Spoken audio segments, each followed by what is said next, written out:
Hey everyone, and welcome to This Explainer. Today we are going to completely demystify one of the most common, yet honestly widely misunderstood buzzwords of our modern era, the carbon footprint. I mean, you hear it literally everywhere, right? From massive corporate sustainability reports down to the little labels on your groceries. But what are we actually measuring here? Well, today we're going to break down the exact mechanics behind this concept so you can understand exactly how it works, how it's calculated, and ultimately why it matters so much. Okay, let's just dive right into our roadmap for today. First, decoding the carbon footprint. 2, drawing the boundary line. 3, the math behind the measure. 4, making sense of the numbers. 5, a real-world example. And finally, 6, pitfalls and taking action. Section 1, decoding the carbon footprint. Now, before we can do any of the fancy math, we absolutely have to lay down the foundational concepts. Because, well, you can't calculate what you haven't defined. So, I'm going to pose this massive question directly to you. What actually is a carbon footprint? Most people just naturally assume it's a simple tally of the carbon dioxide they pump into the air from driving a car or using electricity. But the truth is actually much broader than that, and the word carbon is really just a convenient shorthand. See, a footprint isn't just about carbon dioxide. It actually bundles together every major greenhouse gas, because each of those gases traps heat in the atmosphere in its own unique way. So the absolute crucial metric you need to know is this one right here, CO2e, or carbon dioxide equivalent. What scientists do is they convert every single gas into the amount of CO2 that would cause the exact same warming effect, usually measured over a 100-year time period. It essentially gives us a standardized baseline unit to work with. Let's look at how this builds when we zoom in to the molecular level. Every gas has what's called a global warming potential, or GWP. Carbon dioxide is our baseline, so it sits at a 1. But look at methane, which comes from things like agriculture and landfills. It traps 27 to 30 times more heat than CO2. Nitrous oxide from fertilizers, that sits at 273. And those fluorinated gases used in your refrigerator or AC unit, their warming potential is literally in the thousands. No joke. This means highly potent gases can heavily dominate a footprint, even if they're only released in really tiny physical quantities. Section 2, drawing the boundary line. All right, now that we know what gases we're tracking, we have to decide where exactly we're looking for them. A carbon footprint is ultimately only as good as what you choose to include in it. In the carbon accounting world, we define our operational boundaries using things called scopes. Scope 1 covers your direct emissions. Think of a big factory furnace you operate, or maybe a delivery van your company actually owns and drives. You own the source, you control it directly. Scope 2, on the other hand, well, that's your indirect emissions from purchased energy. When you flip on the lights in your office, you aren't burning fuel right there in the room, but your demand for that electricity causes emissions upstream at the power plant. And then we have the behemoth, Scope 3. This catches literally all other indirect emissions in a value chain. We're talking emissions from the suppliers making your raw materials, your employees commuting to work, business flights, even customers using your products. Scope 3 is almost always the largest category, often making up 70 to 90% of a company's entire footprint. And yeah, as you might guess, it's also the hardest one to measure because you're relying entirely on the behavior and the data of outside organizations. Section 3, the math behind the measure. So we've got our boundaries drawn. Now for the really fun part. Let's pop the hood on this engine and see how these calculations actually work in practice. The math itself is actually a very logical step-by-step formula. Step 1, you collect your activity data. This is just the raw physical record of what happened, like your monthly utility bill showing kilowatt hours or a receipt for liters of petrol. Step 2, you apply an emission factor. This is a standardized multiplier that tells you how much CO2e is released per unit of that specific activity. And finally, step 3, you just multiply the two together to calculate your total emissions. Simple, right? Let's look at a few common emission factors so you can see how dramatically they vary.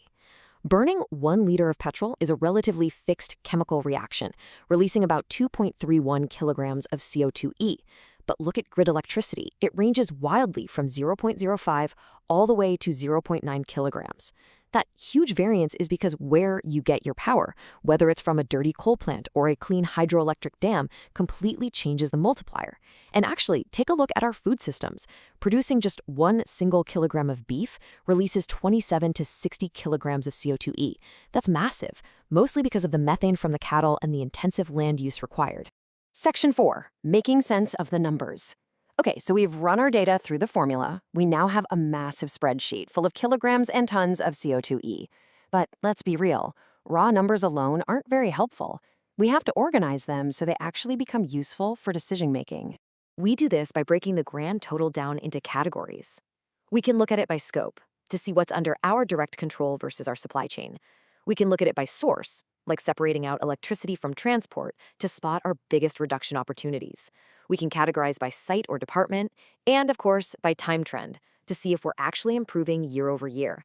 Categorizing is exactly what turns a footprint from a simple report card into a genuine, highly effective management tool. Because honestly, you can't reduce what you haven't located. We also really need to consider scale. A raw total tells you your absolute overall impact on the atmosphere.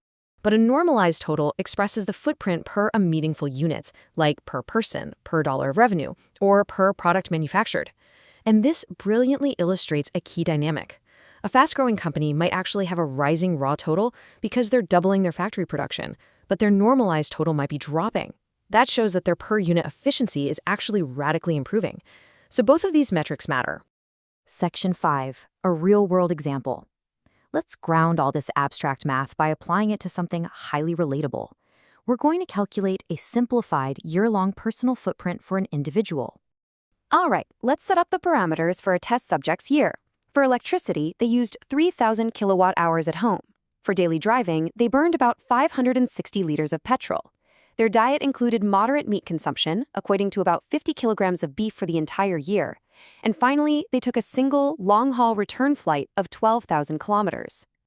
So, when we apply our emission factors to those activities, this individual generated a total of 6,114 kilograms of CO2e.